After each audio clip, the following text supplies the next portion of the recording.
మాజీ మంత్రి కేటీఆర్ పిఏ తిరుపతి అండదండలతో రెడ్ అంబులెన్స్ సేవలు నడుపుతున్నారని Telangana private ambulance owners and drivers association అధ్యక్షుడు నక్కా మహేష్ ఆరోపించారు.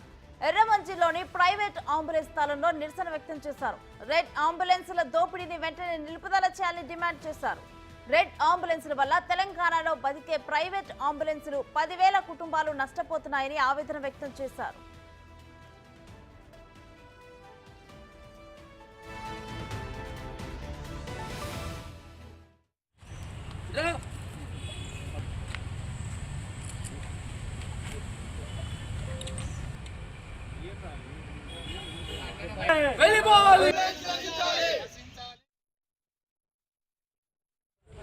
తెలంగాణ ప్రైవేట్ అంబులెన్స్ అసోసియేషన్ రాష్ట్ర అధ్యక్షుడిని ఈరోజు ప్రధానంగా ప్రెస్ మీట్ పెట్టడం కారణం హైదరాబాద్లో ఉన్న ప్రైవేటు అంబులెన్స్ల మీద దోపిడీ చాలా పెద్ద జరుగుతున్నది.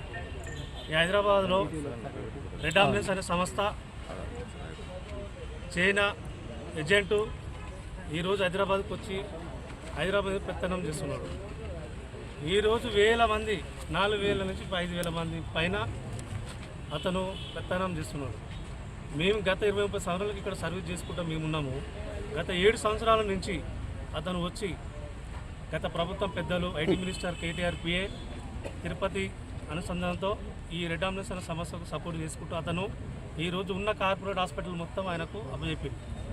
మేము ఒకటే అడుగుతున్నామన్నా, మీరు ఉన్న హాస్పిటల్ ఎక్కడికి వెళ్ళో వచ్చి అతనికి అప్పచెప్తే హాస్పిటల్ మొత్తం ఇక్కడ ఉన్న వాళ్ళం మేము ఎక్కడ పోవాలి? ఈరోజు ఓట్లు కావాలంటే తెలంగాణలో కావాలి, మీకు హైదరాబాద్ వాళ్ళు కావాలి, ఓట్లు కావాలి. ఏదైనా వ్యవస్థలు ఏదైనా హైదరాబాద్ డబ్బులు వచ్చేది ఉంటే కమిషన్లు కక్కుబడి ఎవడో ఎక్కడ వేరే స్టేట్కి వెళ్ళి వచ్చినోనికి మీరు అప్పచెప్తారు. అది చైనా ఏజెంట్ అతను, రెడ్ అంబులెన్స్ అతను ప్రదీప్ సింగ్ అతను. ఇక్కడ సరే మాకు ఎక్కడ హాస్పిటల్లో కిరాయిలు వస్తలేవు. గత 3-4 సంవత్సరాలకి వెళ్ళి కిరాయిలు లేక చాలా ఇబ్బంది పడుతున్నాం. సరే ఎవడైతే రెడ్ అంబులెన్స్ సంస్థ ఉందో ఆయన దగ్గరికి పోయిన తర్వాత అతను ఒక బండికి ఏం డిమాండ్ చేస్తుందంటే ఒక బండికి 70,000 నుంచి 1,50,000 పర్ ఇయర్.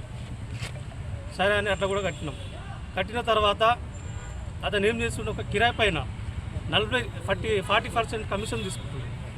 1 ఇయర్ ప్యాకేజ్ తీసుకుంటుండు, 40% మళ్ళీ అదనంగా మామూలుగా ముక్కు పిండి వసూలు చేస్తుండు. అదే కాకుండా ఇప్పుడు మేము కిరాయిలు ఇవ్వట్లేదు, డబ్బులు తీసుకుని కూడా కిరాయిలు ఇవ్వట్లేదు.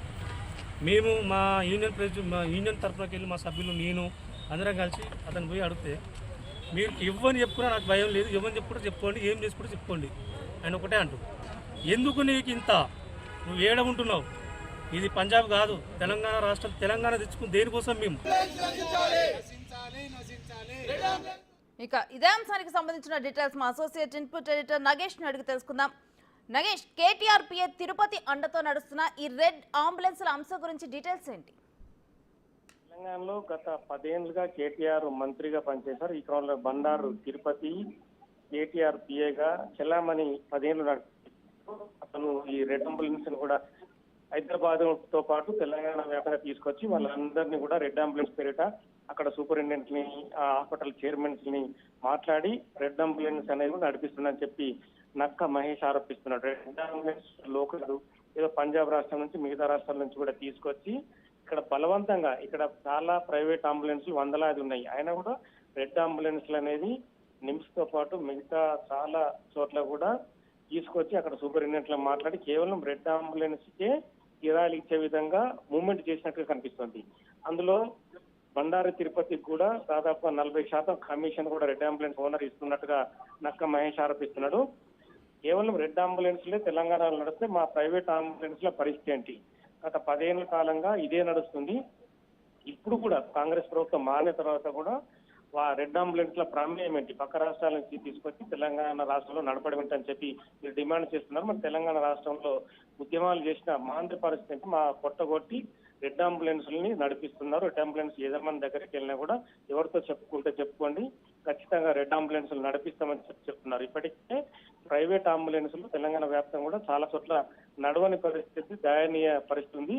కేవలం అధికారులతో మాట్లాడుకొని రెడ్ అంబులెన్స్లకే కిరాయి వచ్చే విధంగా ఒక ప్లాన్ చేశారు. ఈ కుట్రను ఖచ్చితంగా భగ్నం చేయాలి. అవసరమైతే తాము ముఖ్యమంత్రి రేవంత్ రెడ్డిని కలుస్తాం, ఆరోగ్య వైద్య శాఖ మంత్రి దామోదర్ రాజనరసింహ కూడా కంప్లైంట్ చేసి రెడ్ అంబులెన్స్ తెలంగాణ వ్యాప్తంగా ఇక్కడ నుంచి వెళ్లిపోయే విధంగా ఖచ్చితంగా పోరాటం చేస్తూ ఉంటున్నారు.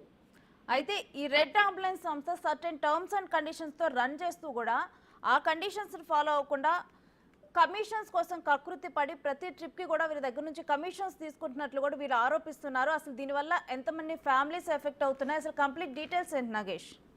ఖచ్చితంగా వందలాది అంబులెన్స్లు తెలంగాణ వ్యాప్తంగా ప్రభుత్వ ఆసుపత్రుల్లో, ప్రైవేట్ ఆసుపత్రుల్లో నడుస్తున్నాయి. అంటే ఒక రెండు పడడం వీళ్ళంతా నడిపిస్తూ ఉంటారు. కానీ రెడ్ అంబులెన్స్లు అనేది పంజాబ్ నుంచి తీసుకొచ్చి ఒక వ్యక్తి ద్వారా, అంటే బినామీగా పెట్టుకున్నట్టు కూడా అర్థమవుతుంది. బండారు తిరుపతి ముందు వరుసలో ఉండకుండా ఒక బినామీ వ్యక్తిగా పెట్టి తాను ఒక అందులో అతన్ని ఆ రెడ్ అంబులెన్స్ లో చూసే యజమానిగా క్రియేట్ చేసి పెట్టినట్టుగా నడిపిస్తుంది.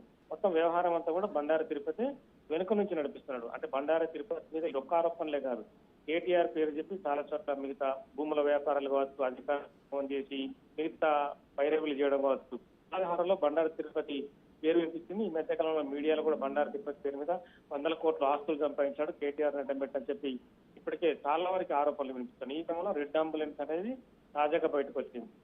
దీనివల్ల వందలాది కుటుంబాలకు నష్టపోయే పరిస్థితి ఏర్పడింది. అంటే బయట రాష్ట్రాల నుంచి తీసుకొచ్చి అంబులెన్స్ల వ్యవహారం రుద్దడం, అంటే వాళ్ళకు మధ్య ఒక టర్మ్స్ అండ్ కండిషన్ మీద అంబులెన్స్లు నడిపి ఇక్కడ ఉన్న మరి అంబులెన్స్లు కొనుక్కున్న డ్రైవర్లు కావచ్చు, యజమానులు కావచ్చు, వాళ్ళంతా రోడ్డున పడే పరిస్థితి వచ్చిందని చెప్పి వీళ్ళంతా ఆరోపిస్తున్నారు. ప్రస్తుతం అయితే ముఖ్యమంత్రి రేవంత్ రెడ్డి బయటికి ఈ దేశాల్లో ఉన్నాడు కాబట్టి వచ్చిన తర్వాత తాము ఖచ్చితంగా ముఖ్యమంత్రిని కలిసిన తర్వాత ఒక డిసిజన్ వెల్లడిస్తామంటున్నారు.